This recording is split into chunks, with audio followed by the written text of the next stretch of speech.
Buenas noches, América. Se confirmó la sentencia. El juez Brian Cogan condenó hoy, como pedía la Fiscalía, a Joaquín El Chapo Guzmán a cadena perpetua y 30 años más de prisión. Sin duda una sentencia dura, pero justa, contra un narcotraficante responsable de probados graves crímenes tipificados en la ley federal estadounidense. Entre otros, el de la importación de toneladas de narcóticos y blanqueo de millones de dólares producto del crimen organizado. La sentencia garantiza que alguien que estuvo al frente del cártel de Sinaloa no va a poder volver a disfrutar la libertad y protege a los estadounidenses y a los mexicanos de esperables crímenes de Guzmán si hubiera estado libre. Además, el severo castigo envía un contundente mensaje a otros capos que hoy se creen intocables, como se creyó en su día el capo. Y finalmente, la sentencia de hoy también es una sentencia que hace justicia en México, un país que no pudo garantizarla durante años y a la que Guzmán burló en múltiples ocasiones, dos de ellas con sonadas fugas de prisiones con las que el Chapo demostraba su poder y su capacidad de corromper. La sentencia de hoy es una victoria sin paliativos, pero una vez confirmada, también debe ser una invitación a la reflexión de cuál es la mejor manera de luchar contra el narcotráfico y sus organizaciones criminales. La detención del Chapo no disminuyó la violencia ni el tráfico ilegal de narcóticos. La condena es una victoria importante de una guerra que no ha terminado. Son las 8 en Bogotá, Lima, Quito, las 9 en la costa este de Estados Unidos y Santiago de Chile, y las 10 en Buenos Aires. Y esto es Cuestión de Poder. Bienvenidos. Hoy en el programa, ¿qué se necesita para que el diálogo en Barbados sea exitoso? Responde el canciller colombiano desde Washington. El Chapo Guzmán es condenado a cadena perpetua en Estados Unidos. Periodista mexicana nos cuenta qué aprendió después de estudiarlo por años. Pompeo visita América Latina esta semana. ¿Por qué visitará Argentina, Ecuador, México y El Salvador? ¿Cuál es el objetivo de su viaje? Victory is winning for our country. Hoy comienza un cambio de régimen político. Desde nuestros estudios en Washington, la opinión, el análisis y las voces que nos ayudan a comprender nuestro mundo. Es cuestión de querer, es cuestión de poder. Comenzamos y lo hacemos con algunas noticias de la actualidad, algunas notas al pie o la voz de los expertos que le ponemos a esas cuestiones de la actualidad. Y la primera es el eco que aún resuena de esa polémica, esos mensajes de Twitter del presidente Donald Trump diciéndole a 4 legisladoras de color de Estados Unidos, todas ellas demócratas, todas ellas estadounidenses, una nacida fuera pero nacionalizada, las otras nacidas en Estados Unidos, que les dijo Donald Trump, se vuelvan a sus países si no les gusta Estados Unidos, que dejen de criticar.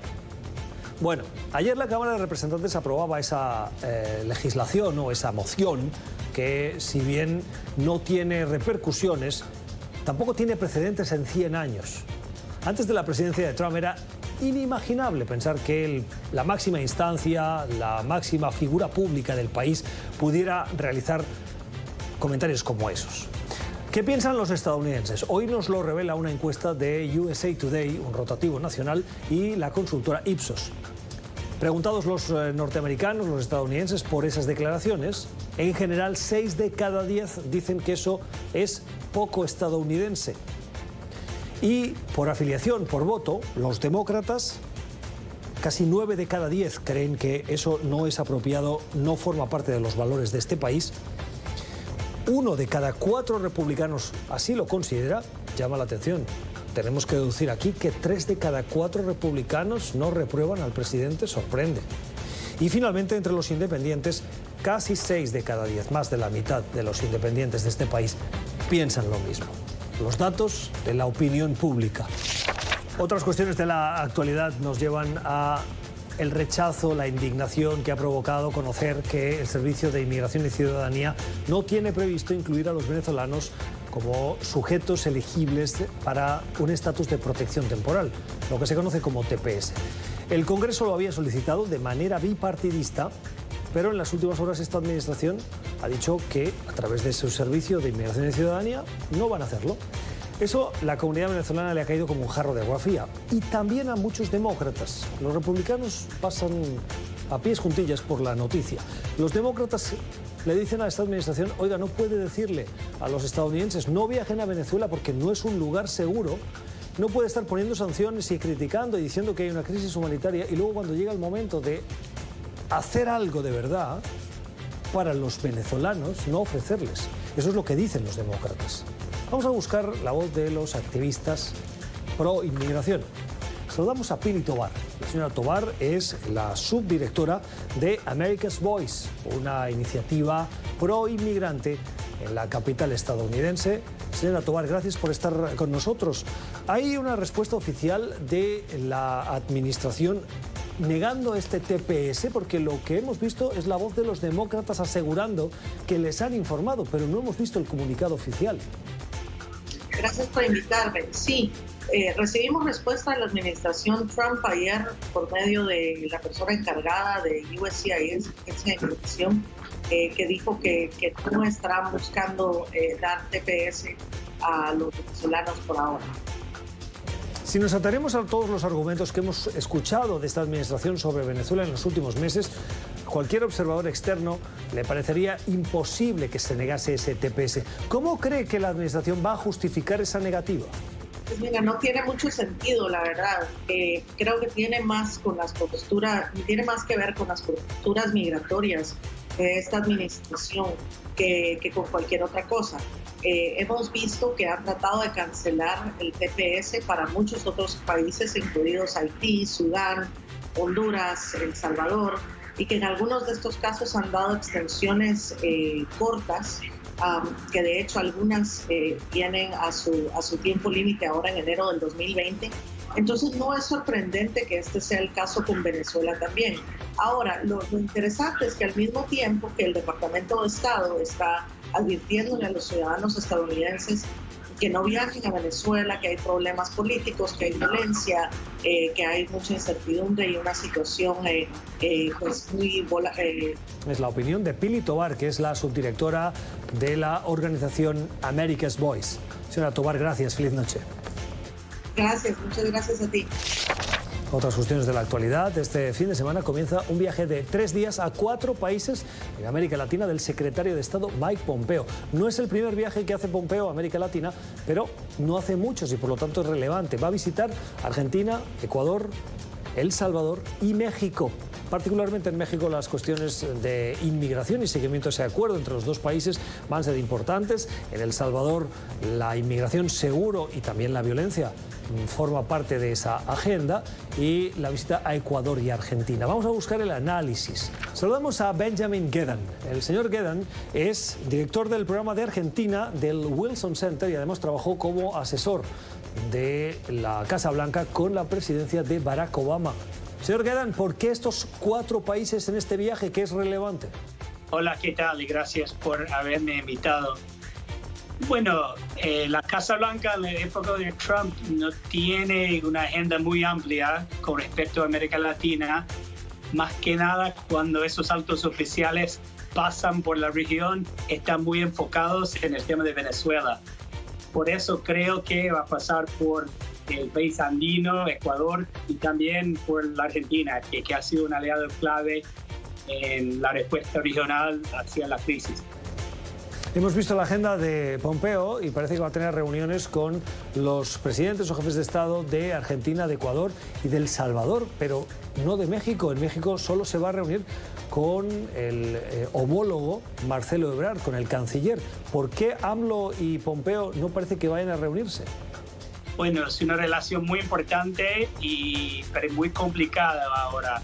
Y los Estados Unidos siempre tienen una agenda muy completa y muy complicada con México, pero ahora la Casa Blanca solo ve la relación en términos del tema de migración, que está presionando de una forma muy brutal a los mexicanos para que ellos tengan la capacidad de impedir el flujo de migrantes hacia los Estados Unidos. Creo que por eso ha generado muchas tensiones en la relación. El comunicado del Departamento de Estado pone de relieve que en este viaje se van a reforzar o se busca las alianzas, se va a abordar desafíos regionales y globales y se va a buscar la manera de apoyar al pueblo de Cuba, Nicaragua y Venezuela en su lucha por la democracia y la libertad. ¿Cómo se puede apoyar a estos 3 pueblos en esa lucha, en ese objetivo? Sí, bueno, siempre en este conflicto contra esos dos países que son bastante autoritorios ahora, la Casa Blanca está buscando aliados en la región, aunque no es una administración estadounidense que normalmente busca respuestas a desafíos globales en instituciones multilaterales. En América Latina han mostrado un interés fuerte y consistente en coordinar sus esfuerzos con la región. Por eso está buscando otros aliados, está invirtiendo esfuerzos diplomáticos en mantener la coalición contra esos gobiernos. Es la opinión de Benjamin Gedan. Es asesor o fue asesor en la Casa Blanca con el presidente Barack Obama y hoy dirige el programa de Argentina del Wilson Center. Gracias, Benjamin. Feliz noche. Gracias a ti. Otras cuestiones de la actualidad nos llevan a preocuparnos por el hambre en América Latina. Un reciente informe que se acaba de publicar de la Agencia de Naciones Unidas para la Alimentación y la Agricultura dice que crece el número de personas en esa región del mundo que pasa hambre. Son 42 millones según ese informe y las razones, es el cuarto o el tercer año que esa cifra se incrementa y las razones son la desaceleración económica, el crecimiento del desempleo y el impacto de la inmigración venezolana. Saludamos a Ricardo Rapallo. El señor Rapallo es director de la oficina principal de políticas de la FAO, de esa agencia de Naciones Unidas para la región latinoamericana. Gracias por estar con nosotros. Decíamos que hay esos tres motivos: la desaceleración, la falta de empleos o el desempleo y Venezuela. Además, ¿hay algún otro elemento que hay que considerar para entender este incremento de las personas que tienen hambre? Muy buenas noches. Pues sí, desafortunadamente el informe de este año confirma la tendencia que se ha ido reportando en los últimos años en relación al aumento del hambre a nivel mundial y específicamente este año con un protagonismo de América Latina y el Caribe. Fundamentalmente, la explicación que desarrolla el informe está relacionada con la desaceleración económica e incluso en algunos procesos de recesión económica que han vivido y viven algunos países de nuestra región. Como sabemos, a partir del 2013 empezaron, incluso antes, a decrecer las economías de nuestros países. Eso necesariamente en la gran parte de nuestras sociedades repercute en el empleo, en la pobreza, en la insuficiencia de ingresos para poder adquirir los alimentos adecuados y finalmente en hambre, inseguridad alimentaria y otras formas de malnutrición. Y ahí no olvidar además, y se desarrolla en el informe, que los altos niveles de desigualdad que presenta la región hace que se aceleren o se profundicen esas cifras de inseguridad alimentaria, sobre todo en las poblaciones más vulnerables. ¿Por qué se produce un proceso de desaceleración de la economía? Bueno, hay diferentes motivos, ¿no? Habría que mirarlo país por país. La explicación que damos en este informe para América Latina y el Caribe fundamentalmente es la caída de los precios de los commodities, ¿no? Como sabemos, muchas de las economías de nuestros países se basan en gran medida en la exportación de minerales, de alimentos, etcétera, etcétera. Todo esto tiene una repercusión muy fuerte sobre el crecimiento económico, el desempleo y, como decía, sobre diferentes expresiones de la malnutrición. Este último dato nos da 42 millones, es el más alto de los últimos 3 años. ¿Cree usted que esto es una tendencia al alza que se va a seguir incrementando? ¿Cuál es la previsión? Las previsiones no son muy positivas, en el sentido que si hacemos referencia a las propias previsiones que tienen los países y otras organizaciones, por ejemplo como la CEPAL, en relación a la incertidumbre económica, también sumada con la situación del comercio, con las incertidumbres que existen en algunos países y eventualmente, y sabemos que es también una amenaza para la seguridad alimentaria, los recurrentes aumentos de los fenómenos climáticos en nuestros países, pudiera ser, y ojalá nos equivoquemos, que el hambre siga aumentando y profundizándose. También teniendo presente que la malnutrición es un tema complejo y no olvidemos además que por cada una persona que pasa hambre en nuestra región, 6 personas ya sufren sobrepeso. Por tanto, el llamado es a desarrollar políticas públicas para las personas que pasan hambre hoy, pero también para crear las condiciones estructurales para que en el futuro podamos aprovechar los buenos momentos económicos para desarrollar mecanismos sostenibles de producción y de ingreso que permitan a las personas alimentarse de forma digna y adecuada por sus propios medios. Es la opinión de Ricardo Rapallo, de la Agencia de Naciones Unidas para la Alimentación y la Agricultura. Gracias, señor Rapallo. Feliz noche. Un placer, muchas gracias. Y terminamos con la mirada positiva, la mirada o la iniciativa. En Holanda, en la ciudad de Utrecht, hay 316 paradas de autobús, allá donde la gente se espera para tomar sus busetas, que van a ser más amigables con el medio ambiente. El consistorio ha decidido que sus tejados sean de plantas. Un tipo de planta que contribuye a capturar el agua cuando llueve, a refrescar el ambiente y también a la polinización. Va a permitir que las abejas que contribuyen a la generación o a la polinización de las plantas, pero también a la fabricación de la miel, tengan allí una especie de santuario. La iniciativa nos parece muy chévere, sobre todo porque pues, si uno está debajo estará más fresco, seguro, pero fíjense, ¿qué pasa cuando varias abejas decidan merodear por la zona? No quiero imaginarme a los transeúntes alejándose de las estaciones por miedo a esas abejas. Tiempo para la entrevista en Cuestión de Poder, el día en el que, como saben, lo hemos explicado en nuestros informativos, se ha conocido la sentencia contra Joaquín El Chapo Guzmán, este narcotraficante mexicano que está detenido por las autoridades estadounidenses después de diversos episodios de fuga, de volarse de cárceles y finalmente acabar bajo la justicia estadounidense con esa sentencia que hoy nos ha llamado la atención y ha formado parte de la actualidad. La periodista Alejandra Ibarra publicó este libro que habla de El Chapo Guzmán, el juicio del siglo, y que da detalles sobre las actividades de narcotráfico de Joaquín El Chapo Guzmán y de todo el proceso que se ha seguido en contra. Hoy nos acompaña Alejandra, buenas noches. Muchas gracias por la invitación, Gustavo. Gracias por estar con nosotros. Usted vive normalmente en Nueva York. En Nueva York, sí. Ha venido a Washington para hablar también de periodismo y de violencia en México. Exactamente. Bueno, vamos a empezar por el juicio del Chapo. ¿Qué le ha parecido estos meses de audiencias, de investigaciones, de interrogaciones que se han llevado a cabo en el Distrito Sur de Manhattan? Me han parecido sobre todo un momento histórico, un momento memorable donde se expuso, como bien dijiste, 30 años de investigaciones sobre el Chapo Guzmán y el crimen organizado en México, pero también un momento donde vimos por primera vez a estas personas casi legendarias en carne y hueso, ¿no? En persona, ahí a escasos metros, y estar ahí me pareció que fue un momento histórico. ¿Qué impresión te llevaste cuando viste por primera vez a Joaquín El Chapo Guzmán? Pues al principio es una impresión fuerte, porque como mexicana crecí escuchando El Chapo, crecí oyendo cosas de él en las noticias, las series de televisión, toda esta leyenda y este mito tan grande, ¿no? Y entrar ahí y ver que es una persona de carne y hueso, que tiene una infección en los oídos, que está esperando a ver qué deciden de él y de su futuro, pues es una impresión muy fuerte y de repente te das cuenta que es un humano. Cuando lo vemos por televisión, la primera impresión que uno se lleva es que es una persona frágil. ¿Es la sensación que también tuvo usted cuando lo vio por primera vez? Creo que durante el juicio y específicamente dentro de esa corte, él parecía una persona vulnerable y pues no es para menos, ¿no? Estaba enfrentando un juicio que en la menor de las penas es una cadena perpetua y se podía llevar varias, ¿no? Entonces, creo que sí se veía como una persona vulnerable ante las circunstancias y como una persona muy sencilla, me pareció. ¿Es un monstruo?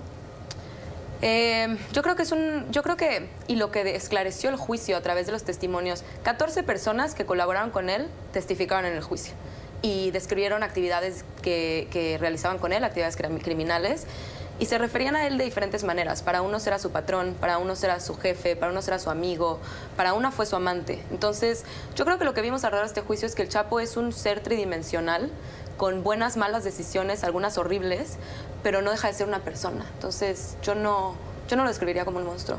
¿Cree que Joaquín El Chapo Guzmán es una persona que se encontró con el negocio del narcotráfico y fue prisionero de sus circunstancias y como para sobrevivir tuvo que tomar esas decisiones tan duras como describió usted ahora para acabar o bien con su vida o bien liderando esa organización criminal? Creo que es complicado conocer por qué él tomó las decisiones que tomó, pero creo que dejó muy claro el juicio y creo que como mexicana la violencia por la cual atraviesa el país y las carencias económicas en algunos lugares dejan claro que efectivamente es un problema mucho más complejo que simplemente una persona mala, ¿no? O sea, yo creo que todos tomamos decisiones, efectivamente algunas de sus decisiones fueron, yo creo que decisiones muy malas, pero sí creo que se enfrentó a una combinación de circunstancias complejas, ¿no? Durante el juicio hubo acusaciones a políticos conocidos, entre otros el expresidente Enrique Peña Nieto y presidentes anteriores de México, que en defensa del Chapo se intentaban involucrar en lo que se conoce muchas veces como encender el ventilador para culpar e involucrar a todo el mundo. ¿Esas acusaciones nos las tenemos que creer? Yo creo que son acusaciones importantes para tomar en cuenta e iniciar indagatorias. Si bien no son suficientes para encontrar culpabilidad solo por el hecho de que se hicieron esas declaraciones, sí son importantes para empezar investigaciones, porque son declaraciones hechas en la solemnidad de la Corte Federal de Estados Unidos, son declaraciones que vienen de interrogaciones previas de estos testigos con los fiscales estadounidenses, que se dijeron antes de que se supieran que se iban a usar en juicio. Entonces yo creo que son suficientes para indagar y yo creo que como país es muy importante para México hacerlo. ¿Es el Chapo la punta del iceberg de lo que hay detrás? Es decir, que la corrupción, que la violencia, que la extorsión, que las redes de narcotráfico están extendidas por gran parte del territorio mexicano. Yo creo que esa fue una de las cosas que evidenció el juicio, que efectivamente es un entramado y un problema mucho más complicado que una sola persona, y no solo en México, sino en el continente, yo diría. Hay gente que pensaba que con la detención del Chapo se podía solucionar, al menos en parte, la violencia en México, y hemos visto que no, que muy probablemente no solo no se ha solucionado, sino que se ha acrecentado. Exacto, yo creo que en ese sentido, y lo ofrezco ahí en el libro al final a través de una entrevista, yo creo que es difícil entender qué tanto de este juicio significó justicia para México, específicamente en el tema de impunidad en los crímenes, violaciones a derechos humanos, familias desaparecidas, toda esta violencia que acosa y que atraviesa a México. No me queda claro que se haya resuelto o que el juicio haya funcionado para detener o esclarecer ese problema. Con lo que hoy hemos sabido en la Corte y con este largo juicio, ¿cree que los mexicanos tienen que estar satisfechos de que se ha hecho justicia? Es una pregunta muy difícil y es una pregunta con la cual yo batallo como mexicana, y a través de la cobertura y a través del juicio yo planteo mucho esta pregunta. Planteo, ¿esto es justicia? Porque no se ofrecieron respuestas, no se ofrecieron verdades, no se ofrecieron soluciones para lo que está pasando en México, ¿no? Entonces, hay gente en México que cree que el hecho de que esté preso por estar preso es una victoria. Yo creo que tiene que estar preso por los delitos que cometió y que se le comprobaron en Estados Unidos, pero no me queda claro que sea justicia para el resto del problema en México. ¿Usted personalmente cómo vivió esa violencia, esa intimidación de la organización criminal que el Chapo llevaba a cabo? Gustavo, la verdad es que yo he tenido una vida, reconozco, muy privilegiada Pero usted trabajó en un medio de comunicación en cuyo director fue asesinado. Correcto, yo cubrí el juicio para Río 12 desde la Corte Federal de Nueva York, pero yo nunca cubrí en Sinaloa. Yo empecé a colaborar con Río 12, este semanario sinaloense, desde Nueva York como corresponsal, y en ese sentido mis colegas de Río 12 son los que han vivido condiciones sumamente arduas y violencia directamente al fundador, que fue asesinado, y al cofundador, el actual director, que fue espiado no por el crimen organizado, sino por el gobierno federal de Peña Nieto, a través de este malware de espionaje Pegasus. Los periodistas que trabajaban en Río 12, ¿cómo sufrían ese acoso?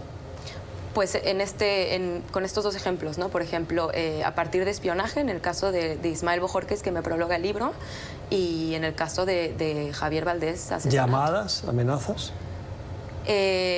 No sabría decir en el grado como personal, pero las consecuencias o los desenlaces han sido de esa magnitud. Usted ha venido a Washington, además de para hablar del libro, le hemos invitado hoy en un día como el que las noticias nos marcaban, también sobre la violencia de los periodistas en México. Teníamos aquí algunos datos, 186 delitos entre el 2010 y el 2018, de los cuales casi el 100%, el 99.13% quedaban impunes y solo 10 casos obtuvieron sentencias condenatorias. ¿Por qué está tan extendida la impunidad? Sí, de hecho ese tema, el tema de la violencia contra periodistas, fue a mí lo que me llevó a cubrir el juicio, porque yo dirijo un proyecto en la Universidad de Columbia que se llama Democracy Fighters, y es un acervo documental donde agregamos todos los trabajos de los periodistas asesinados en México. Y justamente uno de los principales enfoques es combatir la impunidad en estos crímenes. Nunca se sabe en México quién cometió los asesinatos de los periodistas. Si fue un político enojado, si fue alguien del crimen organizado. Y como no se resuelven, Entonces, es muy fácil continuar matando periodistas. Entonces, a través de este acervo documental, lo que esperamos es que sea más costoso matar a un periodista, porque lo que se busque censurar o borrar o eliminar no se va a borrar, lo vamos a conservar y lo vamos a contener ahí. Y por otro lado, va a servir para, esperamos que sirva para las investigaciones en los crímenes, ¿no? La impunidad existe porque faltan medios, porque hay poco interés por parte de la Fiscalía, porque hay miedo dentro de las estructuras de investigación, porque los políticos ponen problemas. ¿Cuáles son las principales causas de que haya impunidad en estos grados, de casi el 100%, 99.13 en los últimos 2010-2018? Sí, francamente, me parece que es un problema de debilidad institucional, porque no solo es en el caso de los crímenes contra periodistas, el 92%, me parece, de los crímenes a nivel federal, de todos los crímenes, permanecen impunes en México. Entonces, los crímenes contra periodistas son un subgrupo de todos los crímenes que no se resuelven, no se resuelven. El gobierno de Andrés Manuel López Obrador llegó a la presidencia fundamentalmente con un mensaje de acabar con la violencia, lucha contra la corrupción. En los primeros meses, ¿has visto un cambio en las cuestiones del seguimiento de este tipo de impunidad? Al contrario, durante los primeros 7 meses de la presidencia de López Obrador se ha visto un aumento en la tendencia de asesinatos contra periodistas. De hecho, este es el primer mes en el cual no se ha asesinado a un periodista. Y en términos de crimen general, de crimen organizado y de violencia generalizada, también es una tendencia que va a la alza.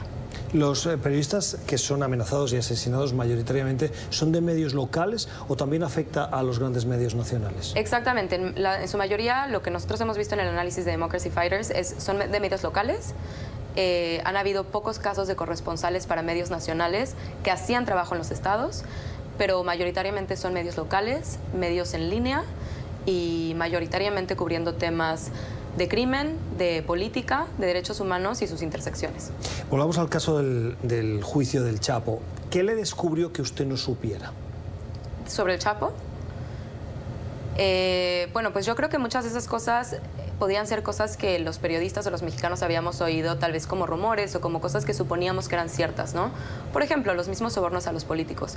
Pero escucharlo ahí confirmado en las solemnidades a corte fueron cosas que si tal vez no sorprendían, sí impresionaban mucho, ¿no? Y se corroboraban y queda ya un registro histórico que antes no existía con ese tipo de rigor, yo creo. Antes de ser presidente, Andrés Manuel López Obrador fue alcalde de México. Él tiene una larga trayectoria en la política mexicana. ¿Cree usted que es posible hacer una larga carrera teniendo claro que la corrupción, la impunidad y sobre todo esa implicación entre la política y no sé cómo describirlo para no pasarme de la raya, ¿no? Pero ese mundo del crimen existe y es real, financiación de campañas, no estoy hablando solo de violencia. ¿Es posible que Andrés Manuel López Obrador también tenga en esa historia algunas conexiones con ese mundo criminal que no me estoy refiriendo a violencia, me estoy refiriendo a financiación, por ejemplo, o crímenes de cuello blanco, por decirlo de alguna manera? Definitivamente sería algo que sería importantísimo para el periodismo de investigación mexicano, investigar, ponerle especial atención y dar a conocer.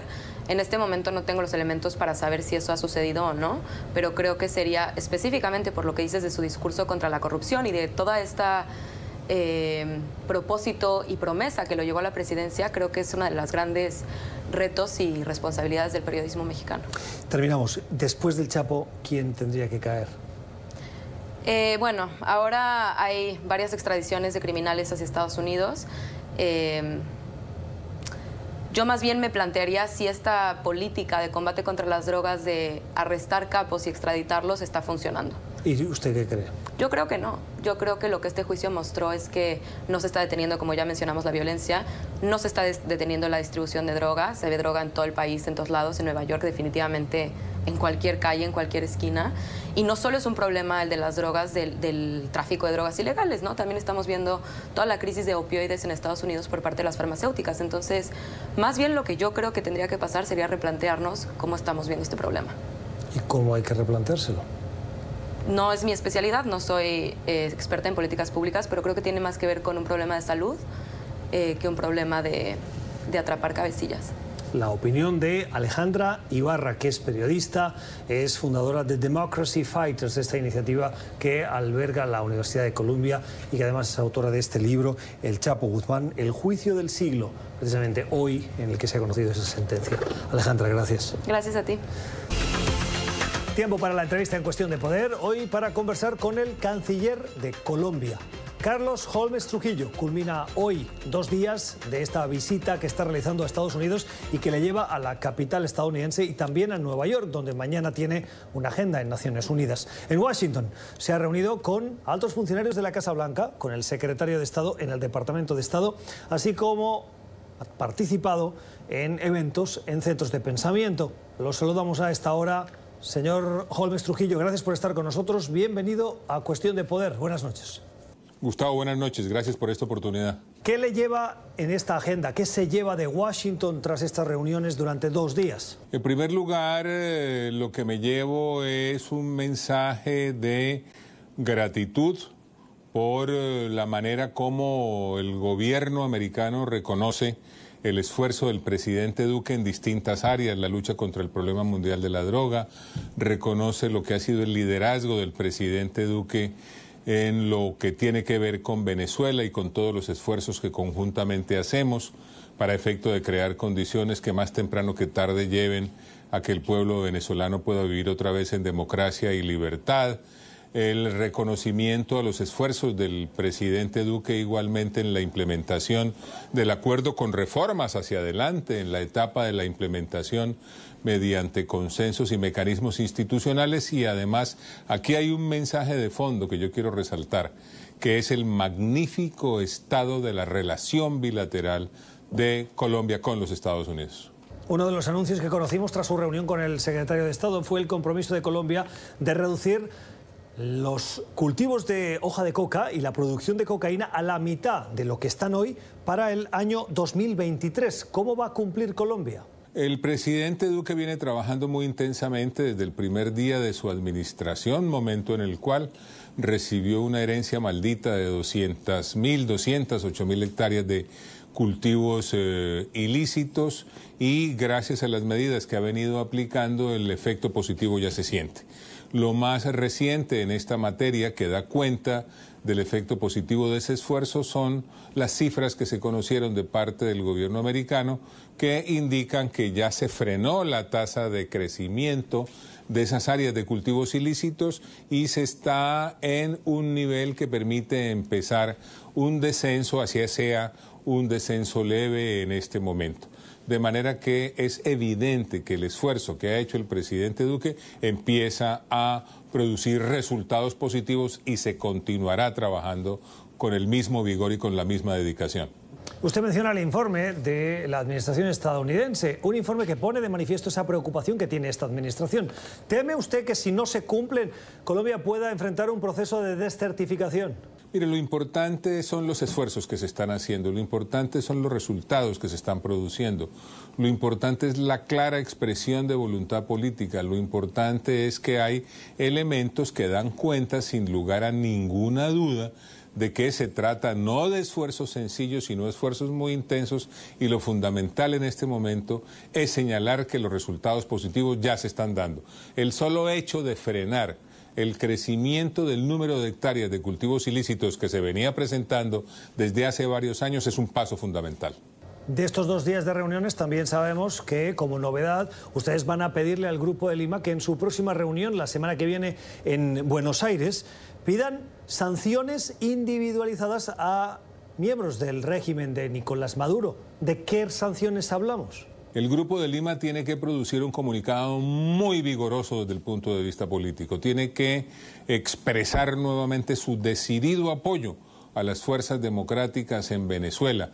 Tiene que señalar la gravedad del informe de la alta comisionada de Naciones Unidas para los Derechos Humanos en cuanto dice relación con la posible comisión de gravísimos crímenes. Tiene que convocar un mayor número de países para que apoyen las denuncias que se han hecho. Tiene que ser mucho más proactivo en la aproximación a otros países para que aumente el apoyo a Juan Guaidó. Y tiene además que reiterar lo que es la decisión de apoyo acuerdo al itinerario definido por Juan Guaidó, es decir, fin de la usurpación, transición y convocatoria de elecciones. Dicen en mi tierra que obras son amores y no buenas razones. Lo que le oigo son buenas palabras, buenas intenciones, pero ¿sanciones para cuándo? Sanciones inmediatamente de acuerdo con la legislación interna de cada uno de los países, porque los marcos jurídicos internos deben ser respetados. Y no son palabras bonitas. ¿Qué teníamos al principio de este año? Porque esto es un proceso, las dictaduras nunca se caen de la noche a la mañana. Hoy Guaidó tiene el reconocimiento de cerca de 60 países, que no es una cosa menor.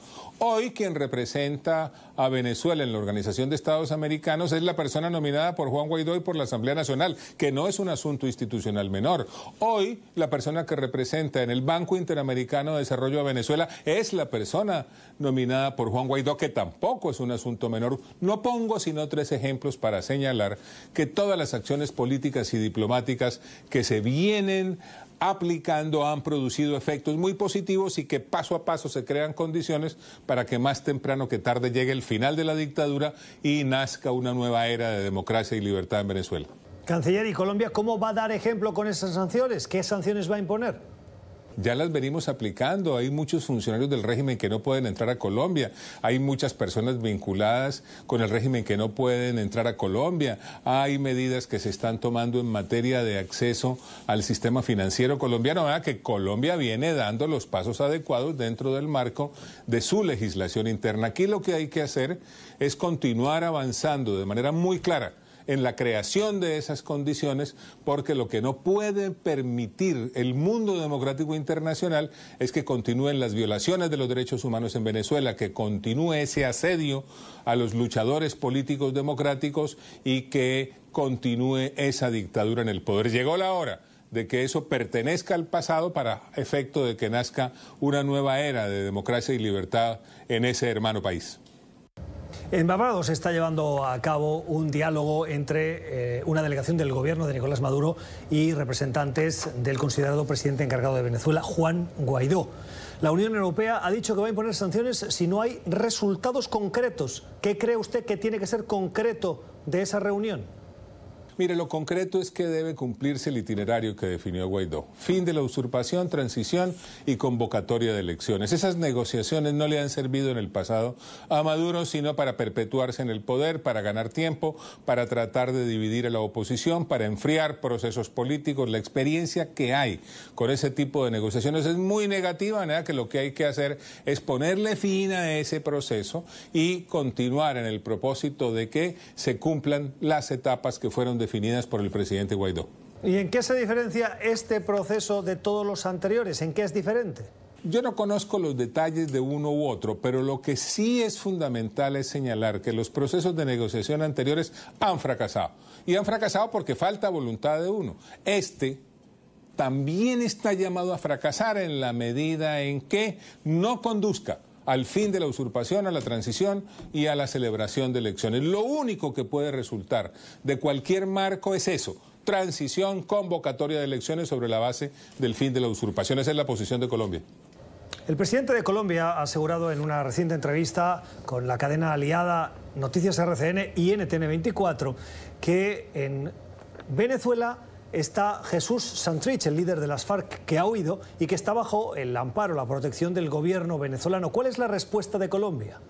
El presidente Duque se refirió a otras personas integrantes de las FARC señalando su presencia en Venezuela.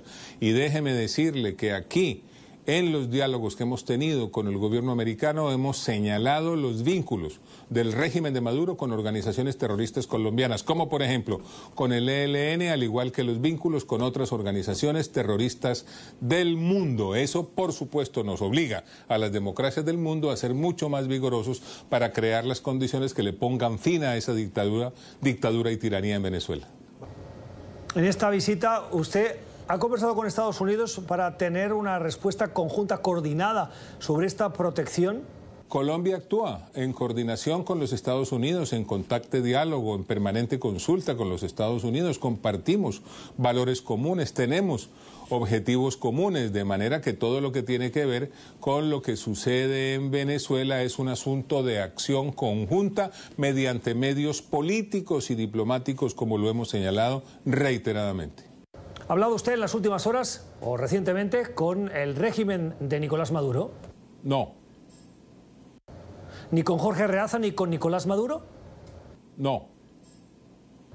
Hoy también sabemos que Venezuela está dando cobijo a aproximadamente unos 1000 miembros de lo que se considera o se llama Ejército de Liberación Nacional, esa organización terrorista. Además de otros líderes como Iván Márquez, Romaña, El Paisa. ¿Cómo Colombia evita este tipo de protecciones? ¿Qué va a hacer al respecto? Lo estamos denunciando, por eso estamos trabajando para que haya un cambio del régimen. Por eso lo estamos haciendo en defensa de nuestro interés nacional, por eso lo estamos haciendo como miembros que somos de la Organización de Estados Americanos, porque la apertura de ese territorio para organizaciones terroristas colombianas que actúan contra intereses colombianos le hacen un tremendo daño a nuestra nación, a nuestro país, y para que eso tenga fin es necesario que cambie el régimen dictatorial en Venezuela. Estamos terminando ya. Le pregunto también por las informaciones que aseguran que se están reclutando a menores venezolanos que salen de Venezuela para llegar a Colombia y que son reclutados por el ELN o las FARC. ¿Qué va a hacer Colombia para evitar esta situación? Colombia actúa permanentemente dentro del marco de su territorio mediante la acción de la fuerza legítima del Estado para combatir legítimamente todas las formas de violencia.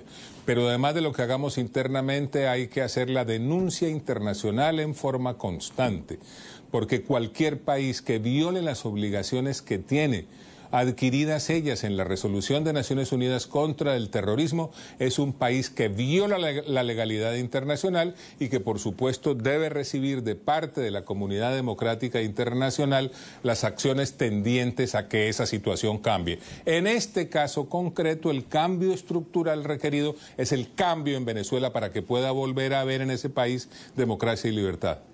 Termino ya. Hoy se ha conocido la sentencia de Joaquín El Chapo Guzmán, narcotraficante. ¿Cree usted que esta sentencia contundente es también un mensaje para exguerrilleros que no han querido alejarse del negocio del narcotráfico? Por supuesto que es una sentencia aleccionadora. Todos los criminales deben sufrir el castigo correspondiente. Es la voz de Colombia en el exterior, es la voz de su canciller, Carlos Holmes Trujillo, que nos ha acompañado esta noche. Señor canciller, gracias por haber estado con nosotros. Que descanse. Feliz viaje. Muchas gracias a ustedes. Las reflexiones de quien representa a la diplomacia colombiana en el mundo, de viaje a Estados Unidos, a Washington y Nueva York, y que tiene también tiempo para cuestión de poder. Las redes sociales. Y el primer mensaje que nos llega en las redes sociales hace referencia a uno de nuestros editoriales en el que poníamos de manifiesto que esta política de mano dura de la inmigración o con la inmigración de esta administración genera miedo.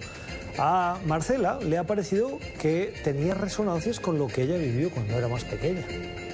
Es una política de miedo y es un peligro para los migrantes. En Colombia, en la época de Uribe, los militares cometieron muchos crímenes y desapariciones para cumplir con las exigencias del entonces presidente, los falsos positivos.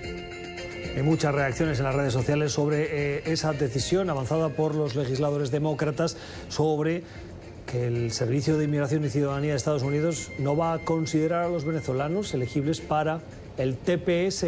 Muchas reacciones, muchas respuestas, muchos comentarios. El gobierno de Trump se niega a otorgar TPS a los venezolanos. Venezuela atraviesa actualmente por la peor crisis económica de su historia, marcada por una contracción del más del 50% del Producto Interno Bruto y una tasa de inflación que supera el 1.000.000%. ¿Qué será más barato para Trump y Estados Unidos? ¿Intervenir militarmente Venezuela o aprobar TPS para venezolanos? Por cierto, que el TPS ya fue descartado. Las opiniones, en este caso, de Sofía y Emilio. Y en el caso de Emilio, como dice la tradición castellana, el perro del hortelano, que ni come ni deja comer, que ni interviene militarmente, como parece que usted sugiere, ni ofrece el TPS. Y terminamos con un tuit que nos ha enternecido. Es el de una persona que es un venezolano que consiguió, dice, sacar a sus papás de Venezuela y que, estando en Estados Unidos, ahora aprenden inglés. Miren la foto y el mensaje. Me costó mucho sacar a mis padres de Venezuela, pero lo logré y ahora los metí en un curso de inglés. Aquí están haciendo su tarea, no saben lo felices que están. Nunca es tarde para empezar desde cero. Nunca es tarde, como dices, para empezar. y el empeño de los padres ahora para adaptarse a las nuevas circunstancias, comenzando a estudiar, en este caso, un nuevo idioma. Mucha suerte. Desde aquí se lo deseamos a él y a todos los que lo están haciendo, que no son pocos. Gracias por habernos escogido. Les deseamos una feliz noche confiando que hayan aprendido como lo hemos hecho nosotros de nuestros invitados. Que descansen. Hasta mañana.